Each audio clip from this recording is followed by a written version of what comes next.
Hi BookTube, it's Amy. I'm back again to read another little bit of The Bankrupt Bookseller by Will Y. Darling. As I mentioned in the first video, this book actually has two works by Darling. The Private Papers of a Bankrupt Bookseller, which is what we're reading from here today, and The Bankrupt Bookseller Speaks Again. So the work we're reading from today was published in 1931, and we're going to pick up here with a section titled The Shop Door. So if you did not tune into the first video, this is the fictionalized diary of a London bookseller. So it's a work of fiction, but it's set up as though it is nonfiction. So this section is called The Shop Door.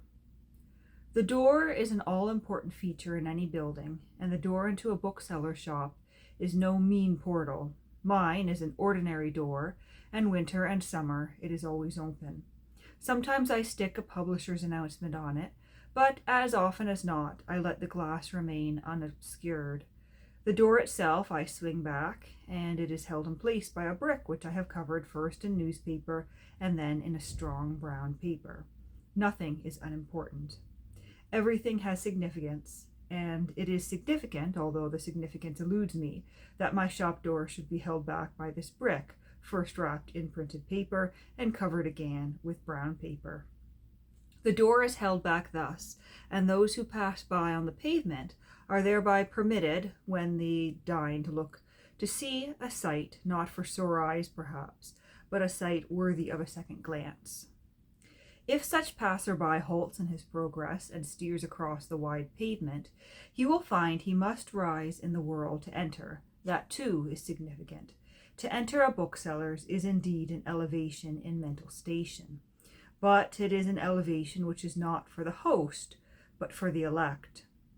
There is one step at my door, and I learn that in other places the one step has become a fashion. My shop was over 100 years ahead of that fashion. However, for dignified men of a generation now gone and designated forever as Victorian, did the one step over my entrance before such a simple movement had won itself its modern name. Having raised themselves in the world by taking the one step, my customers are now at my level, and they can enter, shuffling or striding, as they will or can. But it is at the door I leave them for the present. I do not ever go forward to greet a customer. The play is the thing and not the actor. The books are all important and not the seller of books. I hate these modern shops which employ shop walkers. The name always suggests the squalor of the street walkers without the romantic color of their calling. Who pounce on one as one enters a shop? Who are these men who do this work? How are they caught and trained for such a calling? What service do they think they render as they escort their charges to counters where mincing minxes demand again one's wants? I would have none of them, and I will not attempt in my shop the faintest, most remote imitation of them. My shop door is no mouth of a mousetrap.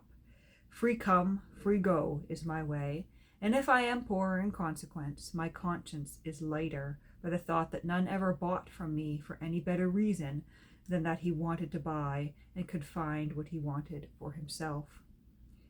But my shop door has other implications than those which are associated with those who come to look at my books and perchance to buy. It is the entrance into my shop after all. I am not one of those cosmopolitan merchants who want the public to make a rendezvous of their shops. My place of business is mine first.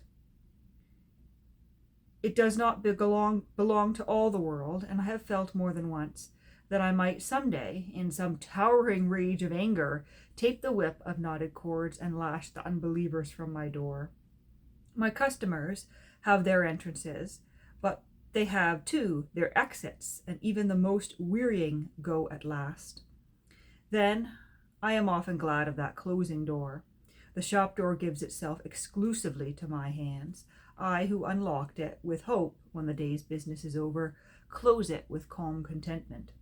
It is my shop door in the morning, and when the evening is come, it is mine again, to guard my books until I relieve its vigil with the coming of the new day. And the next section title here is The Future. So we'll read the future as well. A customer has been a regular buyer of the Today and Tomorrow series by Kegan Paul. He commenced with Wireless Possibilities by Professor A.M. Lowe and bought in succession for £0.50 apiece Acarius, or the Future of Science, and Tantalus, or the Future of Man. He then bought Daedalus, or Science and the Future by J.B.S. Haldane. He was surfeited apparently today.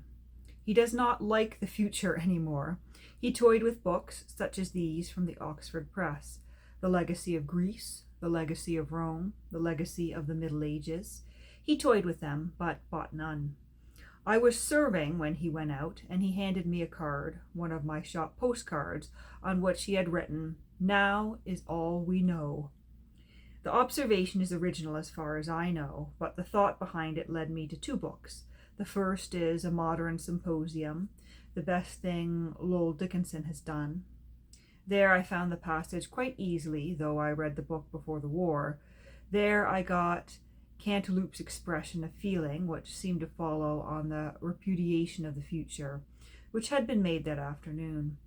Cantilupe reminds one of Baldwin a little, though Baldwin in 1905 was still a man of business rather than of politics. He is made to say in his Apologia for Toryism, "I am a Tory not because of any opinions I hold, but because that is my character. The England that is will last my time. The England that is to be does not interest me." My edition is published by Brimley Johnson and Inc., but oddly enough was printed in America. And after Cantilupe, let us have Lamb. The pun is resisted. Here Charles Lamb. I care not to be carried with the tide that smoothly bears human life to eternity. I am in love with this green earth, the face of town and country, the unspeakable rural solitudes, the sweet security of the streets. I would set up my tabernacle here. I am content to stand still at the age to which I am arrived. I and my friends to be no younger, no richer, no handsomer. Who would want a future who could find so much joy in the present as Charles Lamb? His joy in life, however, transmitted to us through his essays, has given him a future he never imagined. The Discovery of the Future by H.G. Wells has a considerable sale with me. Looking Backward by Bellamy has not been so good lately, but I still recommend A Modern Utopia and even News from Nowhere. Now, however, that the architects of the future, with plans complete, are our rulers, even the short-termed among us may hope to see the New Jerusalem in England's green and pleasant land. I wonder, Palestine looks a more likely sight after all. And the next section here is titled Bookshelves, so why don't we go ahead and read that as well. I think my shop is exceedingly well planned. The door is plumb in the center, and the windows which flank it are of an exactly ideal size. I like the symmetry of the place. I am no longer terrified by that awful phrase which Alfred Russel Wallace gave to his book, Man's Place in the Universe. I have shuttered out the vastness of things and find instead man's place in the shop. My place in my shop is fixed almost with geometrical exactitude. The door and I are at respective ends of it, the door supported by the windows, I supported by these parallel shelves, which join me to the street on either hand. Both walls are lined with shelves. They do not vary except for widths, and from the floor to within 1.5 feet of the ceiling, there is nothing but books. What gigantic buttresses these two walls are! They are, for the wise, buttresses against the arrogance of knowledge. For the simple, they are buttresses against the crushing despair of ignorance. They are, for the proud, buttresses against pride. For the lowly, they are buttresses proclaiming that the meek are blessed indeed in the larger inheritance. They are the walls of Jericho, and neither the mouth organs of the multitude nor the trumpets of the tyrants can bring them low. They are the shelves of my books. I don't arrange my books much. My customers, I persuade myself, have Catholic tastes and prefer them as they are, but perhaps the deeper reason is that I do not know how to classify them. I admire the writers of publishers' catalogues, the way they classify. I simply couldn't do it. Who can classify books unless it be the new type of public librarian who has made a trade of his business of classification? If I did classify, it would be in alphabetical order. Any other classification would lead to absurdity as far as I see. Is the Pilgrim's Progress a religious book? What is Gulliver's Travels? Is it a novel, a political satire, or a children's fairy tale? How shall I place Shakespeare? What was the man? A playwright, a romantic, historian, a philosopher, a poet, or a text for the upper classes in our schools?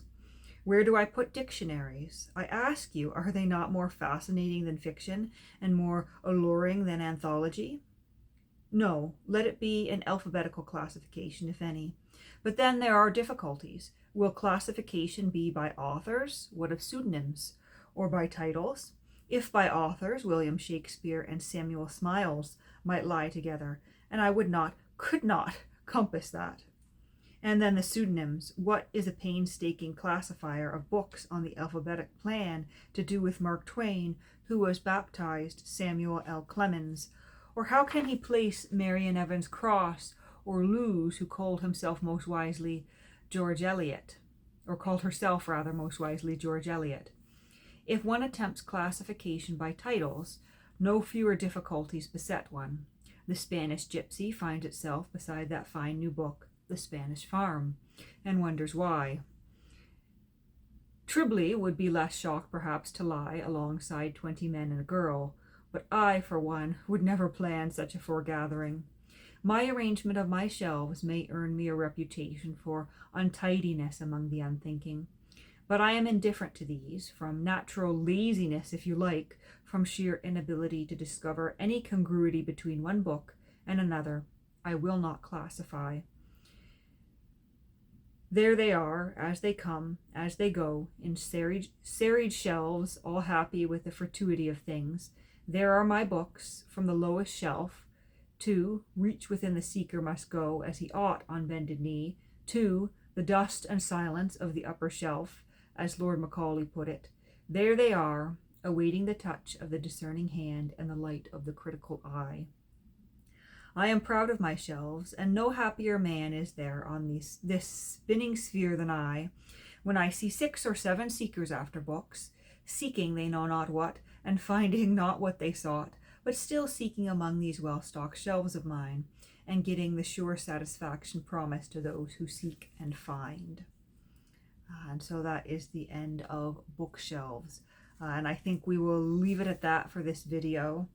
But we have 9 and literary affinities and the bookseller and the books coming up in a future video when I return to read more of Darling's book, The Private Papers of the Bankrupt Bookseller.